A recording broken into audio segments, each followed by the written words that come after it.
करने की विधि। व्रत करने की विधि। बृहस्पतिवार के व्रत में चने की दाल का भोजन दिन में एक बार बिना नमक का करना चाहिए। पीले वस्त्र तथा हल्दी का प्रयोग करें। दोपहर को भगवान का ध्यान धर बृहस्पति देव का पूजन करके कथा सुननी चाहिए। इस व्रत के करने से धन धान्य, पुत्र तथा विद्या की वृद्धि होती है और परिवार में सुख और मन को शांति प्राप्त होती है। कथा। प्राचीन समय में इस देश में एक चक्रवर्ती राजा राज्य किया करता था। वह बड़ा ही दानी था। नित्य प्रति मंदिर के दर्शन करने जाता और गौ ब्राह्मणों की सेवा किया करता था। उसके द्वार से कभी कोई व्यक्ति निराश होकर नहीं लौटता था।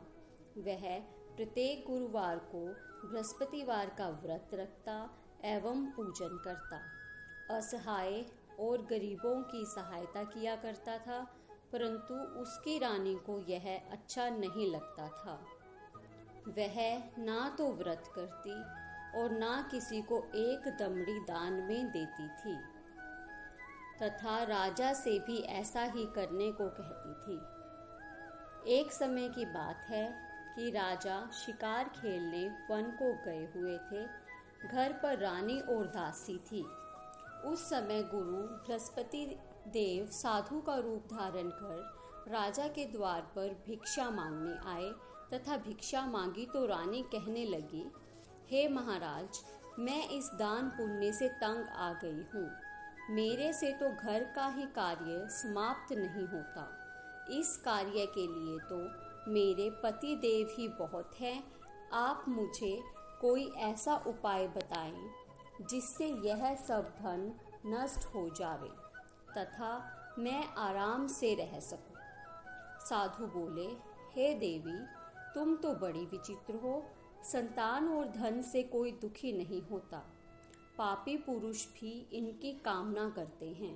हाँ, यदि अधिक धन है तो भूखों को भोजन कराओ, प्याऊ लगवाओ, ब्राह्मणों को दान दो, धर्मशाला बनाओ, कुआं, तालाब, बावड़ी, बाग बगीचों का निर्माण करो, निर्धनों की कुंवारी कन्याओं का विवाह करो, यज्ञ आदि धार्मिक कार्य करो, जिससे आपके कुल और आपके नाम की ख्याति हो तथा परलोक में सार्थक हो, स्वर्ग की प्राप्ति हो। परंतु रानी साधु की इन बातों से प्रसन्न न हुई और वह बोली, हे महाराज, मुझे ऐसे धन से क्या प्रयोजन जिसके रख रखाव व दान में मेरा समय नष्ट हो। यह सुन साधु ने कहा कि हे देवी, यदि तुम्हारी ऐसी ही इच्छा है तो ऐसा ही होगा। मैं जो उपाय बताऊं उसके अनुसार आचरण करो।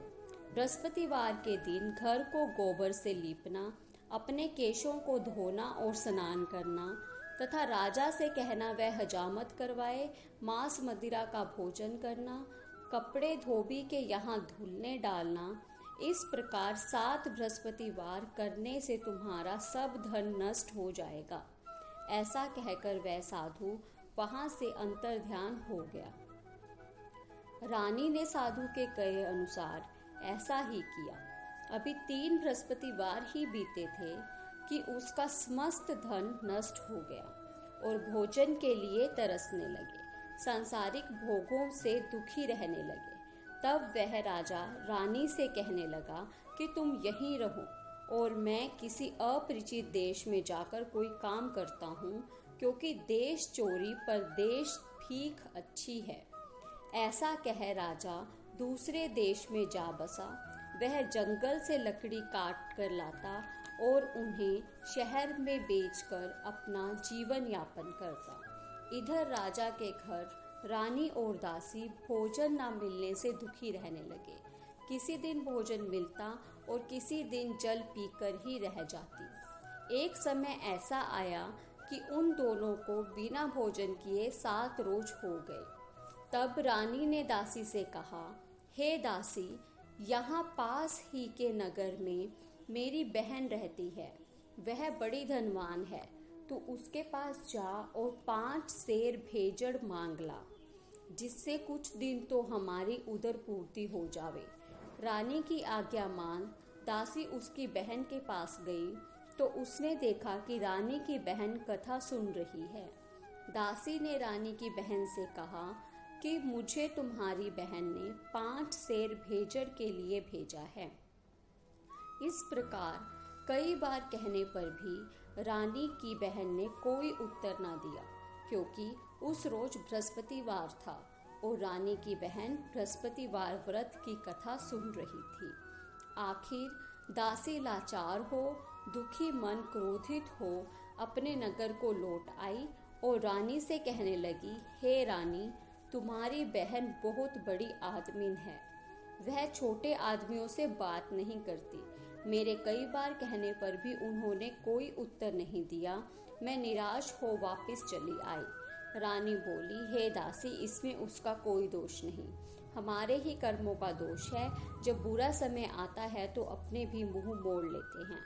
ईश्वर की जैसी मर्जी हो वैसा ही होगा। उधर जब विष्णु भगवान का पूजन समाप्त हुआ तब रानी की छोटी बहन अपनी बड़ी बहन के यहाँ जाकर कहने लगी कि हे बहन, मैं बृहस्पतिवार का व्रत करती हूँ।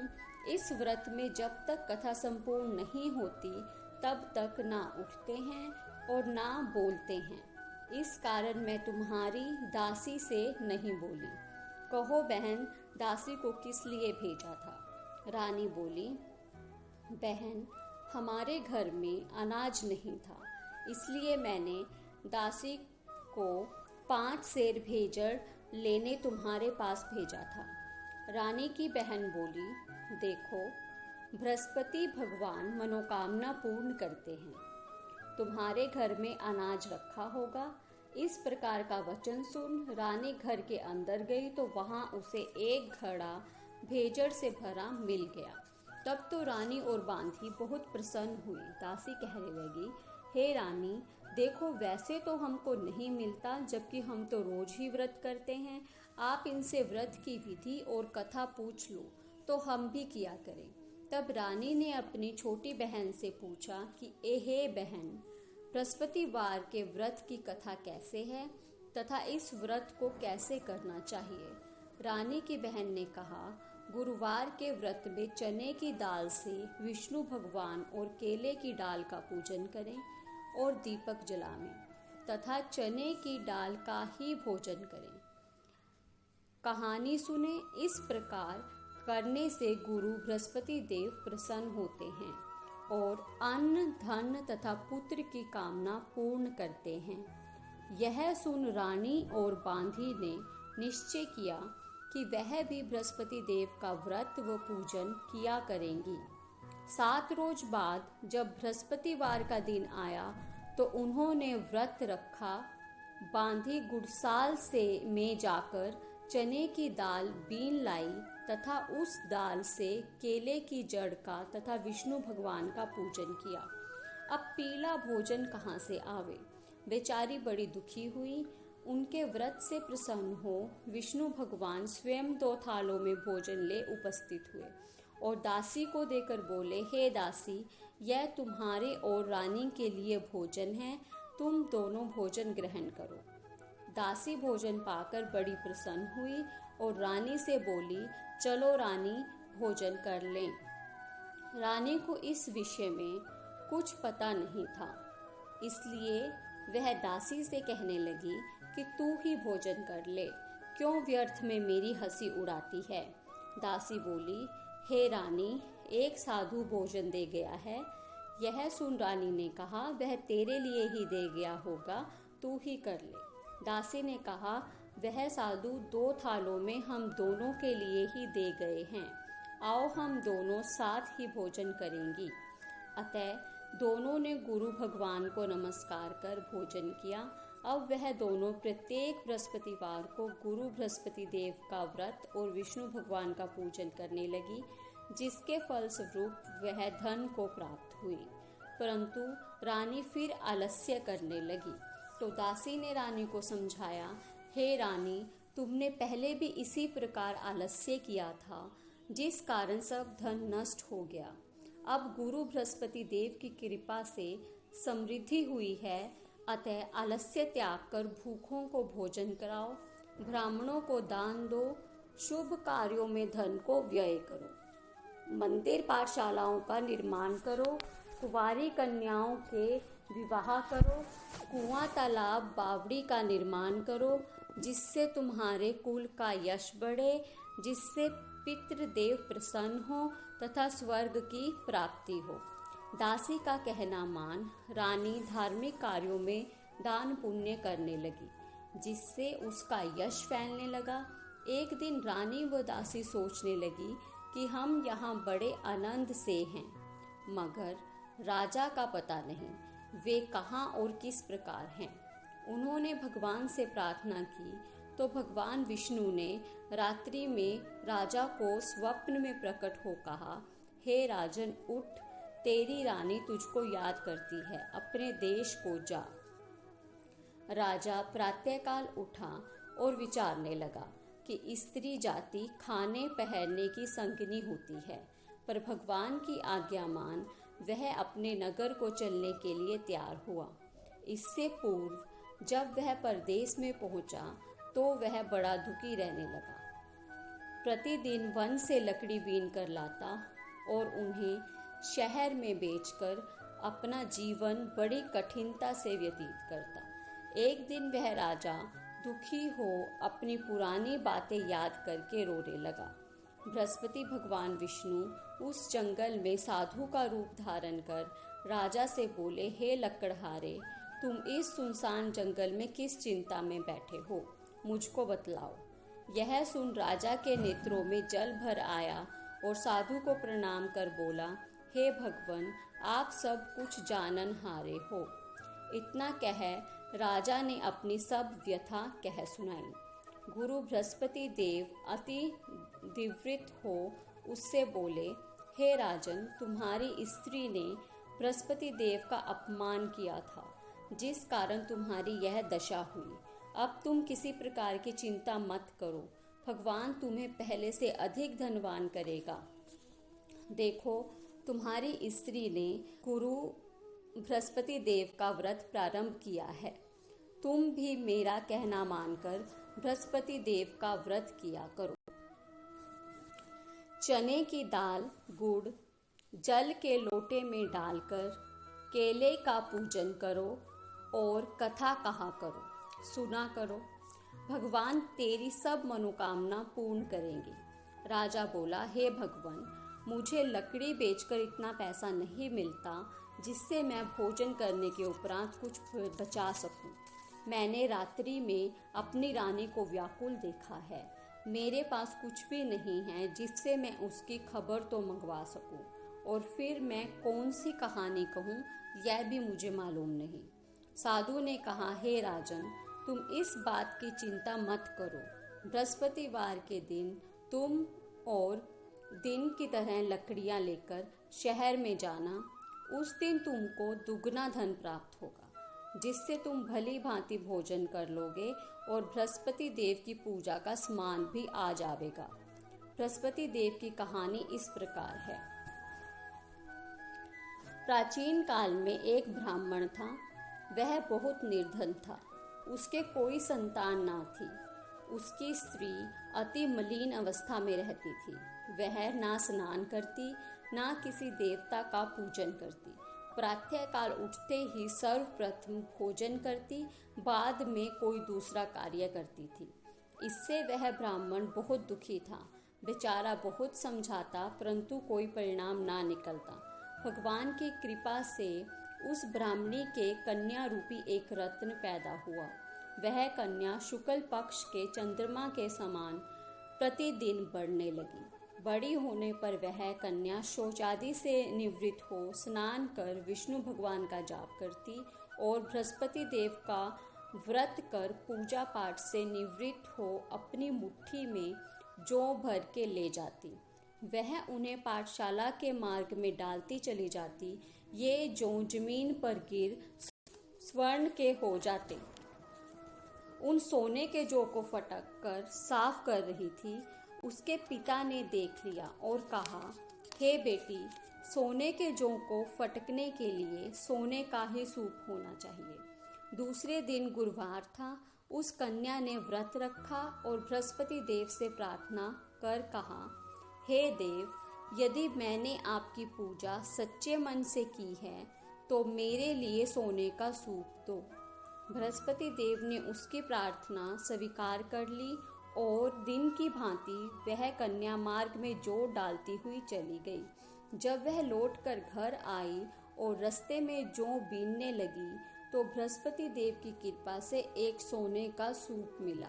वह उसे घर ले आई और उससे जौ साफ करने लगी, परंतु उसकी माँ का वही ढंग रहा। एक दिन की बात है कि कन्या सोने के सूप में जौ साफ कर रही थी।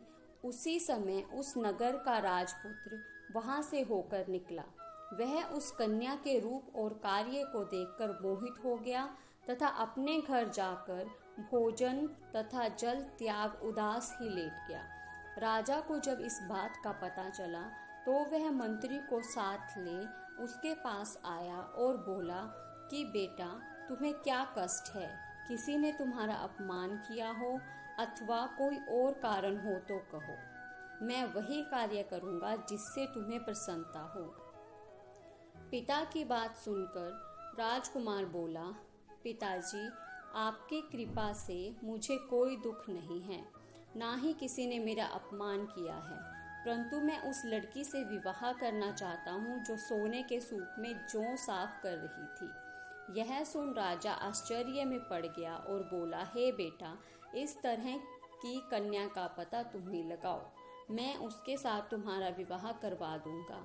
राजकुमार ने मंत्री को उस लड़की के घर का पता बताया तो मंत्री ने वहां पहुंचकर ब्राह्मण से सारा वृतांत कह सुनाया, जिसे सुनकर ब्राह्मण राजकुमार से अपनी कन्या का विवाह करने को राजी हो गया और विधि पूर्वक राजकुमार का विवाह उस कन्या के साथ कर दिया। कन्या के घर से विदा होते ही ब्राह्मण के घर में पहले की भांति निर्धनता व्यापने लगी, यहाँ तक कि पेट भरने को अन्न ना रहा। अतः लाचार हो वह दुखी ब्राह्मण एक दिन अपनी पुत्री के पास गया। बेटी ने पिता की हीन अवस्था को देख अपनी माँ का हाल पूछा तो पिता ने सब हाल कह सुनाया। कन्या ने पिता को बहुत सा धन देकर विदा किया, जिससे ब्राह्मण का कुछ समय तो सुखपूर्वक व्यतीत हुआ, परंतु कुछ दिन बाद फिर वही दशा हो गई। ब्राह्मण फिर अपनी कन्या के यहाँ गया और सारा हाल कहा, जिसे सुनकर लड़की बोली, पिताजी, आप माता को यहाँ लिवा लाइए, मैं उन्हें ऐसी विधि बता दूंगी जिससे हमेशा को गरीबी से छुटकारा मिल जाएगा। ब्राह्मण अपनी स्त्री को साथ ले पुत्री के पास पहुंचा तो पुत्री अपनी माँ से कहने लगी, हे माँ, तुम प्रातःकाल उठ शौचादि से निवृत्त होकर विष्णु भगवान का पूजन करो तो सब दरिद्रता दूर हो जाएगी। परंतु उसने एक न सुनी, बल्कि प्रातःकाल उठ अपनी पुत्री के बच्चों की जूठन खा ली, जिससे उसकी पुत्री को भी और गुस्सा आया। अतः उसने अपनी माँ को रात भर कोठरी में बंद रखा और सुबह शौचादि से निवृत्त होने पर स्नान करा के पाठ करवाया तो उसकी माँ की बुद्धि ठीक हो गई और वह प्रत्येक बृहस्पतिवार को व्रत रखने लगी। इस व्रत के प्रभाव से उसकी माँ धन संपन्न हो पुत्रवती हुई और बृहस्पति देव की कृपा से स्वर्ग को प्राप्त हुई तथा वह ब्राह्मण भी सुख पूर्वक इस लोक में सुख भोग कर स्वर्ग को प्राप्त हुआ। इस तरह कहानी कहकर वह साधु वहां से लोप हो गया। धीरे धीरे समय व्यतीत होने पर फिर वही बृहस्पतिवार का दिन आया। राजा जंगल से लकड़ी काटकर किसी नगर में बेचने गया। उसे उस दिन और दिन से अधिक पैसा मिला। राजा ने चने की दाल गुड़ लाकर गुरुवार का व्रत किया। उस दिन से उसके सभी क्लेश दूर हो गए। परंतु जब दोबारा गुरुवार का दिन आया तो बृहस्पतिवार का व्रत करना भूल गया। इस कारण बृहस्पति देव उससे रुष्ट हो गए। उस दिन उस नगर के राजा ने विशाल यज्ञ का आयोजन किया तथा शहर में यह घोषणा करा दी कि कोई भी मनुष्य अपने घर में भोजन ना बनावे, ना आग जलावे। समस्त जनता मेरे यहाँ भोजन करे। इस आज्ञा को जो ना मानेगा उसे फांसी की सजा दी जाएगी। इस प्रकार यह घोषणा संपूर्ण नगर में करवाई गई। राजा की आज्ञा अनुसार नगर के सभी लोग भोजन करने आए, परंतु लकड़हारा कुछ विलंब से पहुंचा, इसलिए राजा उसको अपने साथ घर लिवा ले गया और घर पर भोजन कराने लगा। तब रानी की दृष्टि उस खूंटी पर पड़ी जिस पर उसका हार लटका हुआ था, मगर वह वहां पर दिखाई नहीं दिया। रानी के मन में निश्चय हुआ कि मेरा हार इस व्यक्ति ने चुरा लिया है। उसने राजा से कहा। राजा ने उसी समय पुलिस को बुला उसे बंदी गृह में डलवा दिया। जब वह बंदी गृह में जा पड़ा तो दुखी हो सोचने लगा कि ना जाने कौन से जन्म के पूर्व कर्मों से मुझे यह दुख प्राप्त हुआ है। वह उस साधु रूप से जो उसे जंगल में मिला था याद कर कहने लगा। फिर क्या था, तत्काल ही बृहस्पति देव साधु के रूप में प्रकट हो उसकी दशा देख कहने लगे, अरे मूर्ख, तूने बृहस्पति देव का व्रत नहीं किया, इस कारण तुझे यह दुख प्राप्त हुआ है। अब चिंता मत कर। बृहस्पतिवार के दिन बंदी गृह के द्वार पर 4 पैसे पड़े मिलेंगे, उनसे तू बृहस्पति देव की कथा करना, तेरे सभी संकट दूर हो जाएंगे। बृहस्पतिवार के रोज उसे बंदी गृह के द्वार पर 4 पैसे पड़े मिले। राजा ने उनसे गुड़ और चने की दाल मंगाकर कथा कही। उसी रात्रि को बृहस्पति देव ने उस राजा के स्वप्न में आकर कहा, हे राजन, तुमने जिस व्यक्ति को बंदी गृह में डाल दिया है वह निर्दोष है, तू उसे छोड़ दे। रानी का हार उसी खूंटी पर टंगा हुआ है। अगर तू ऐसा नहीं करेगा तो मैं तेरे समस्त राज्य को नष्ट कर दूंगा। इस तरह रात्रि को स्वप्न देख राजा प्रातःकाल उठा और खूंटी पर हार देखकर लकड़हारे को बुलाकर क्षमा मांगी तथा उसे यथा योग्य सुंदर वस्त्र आभूषण देकर विदा किया और गुरु देव की आज्ञा अनुसार राजा अपने नगर को चल दिया। जब वह नगर के निकट पहुंचा तो उसे बड़ा आश्चर्य हुआ। नगर में पहले से अधिक बाग, तालाब और कुएं तथा बहुत सी धर्मशालाएं, मंदिर बन गए हैं। राजा ने किसी से पूछा, यह बाग धर्मशालाएं किसकी हैं? नगर निवासी कहने लगे, यह सब रानी और बांधी के हैं। तो राजा को आश्चर्य हुआ और गुस्सा भी आया। उधर जब रानी ने राजा के आने की खबर सुनी तो उसने बांदी से कहा कि हे बांदी, राजा हमको बहुत गरीबी की हालत में छोड़ गए थे, कहीं वह हमारी आज की हालत देखकर लौट ना जाएं, इसलिए तू दरवाजे पर खड़ी हो जा। रानी की आज्ञा अनुसार दासी दरवाजे पर खड़ी हो गई। जब राजा आए तो उन्हें अपने साथ लिवा लाई। भ्रमवश राजा ने क्रोधित हो तलवार निकाली और पूछने लगा, बताओ यह धन तुम्हें कैसे प्राप्त हुआ? तो रानी और दासी कहने लगी, यह सब हमें बृहस्पति देव के व्रत के प्रभाव से प्राप्त हुआ है। इससे प्रभावित हो राजा ने निश्चय किया कि 7वें रोज तो सभी बृहस्पतिवार का पूजन करते हैं, परंतु मैं रोजाना दिन में 3 बार कहानी कहकर भोजन किया करूँगा। वह हर रोज दुपट्टे में चने की दाल बंधी रखता तथा दिन में 3 बार कहानी कहकर भोजन करता। एक रोज राजा ने विचार किया कि चलो अपनी बहन के यहाँ हो आवें। इस प्रकार निश्चय कर वह घोड़े पर सवार हो अपनी बहन के घर को चलने लगा। मार्ग में उसने देखा कि कुछ आदमी मुर्दे को लिए जा रहे हैं। उन्हें रोककर राजा उनसे कहने लगा, अरे भाइयों, मेरी बृहस्पति देव की कहानी सुन लो। तो वे लोग बोले, हमारा तो आदमी मर गया है, इसको अपनी कथा की पड़ी है। परंतु कुछ आदमी बोले, अच्छा कहो, हम तुम्हारी कहानी भी सुनेंगे। राजा ने दाल निकाली और जब कथा आधी हुई तो मुर्दा हिलने लगा। जब कथा संपूर्ण हुई तो राम राम कह के वह मृतदेह खड़ा हो गया। आगे मार्ग में एक किसान खेत में हल चलाता हुआ मिला। राजा ने उसे देखा और बोला, अरे भैया, तुम मेरी बृहस्पतिवार की कथा सुन लो। किसान बोला, जब तक मैं तेरी कथा सुनूंगा तब तक 4 खूर जोतूंगा। जा अपनी कथा किसी और को सुनाना। ऐसा सुन राजा आगे चलने लगा।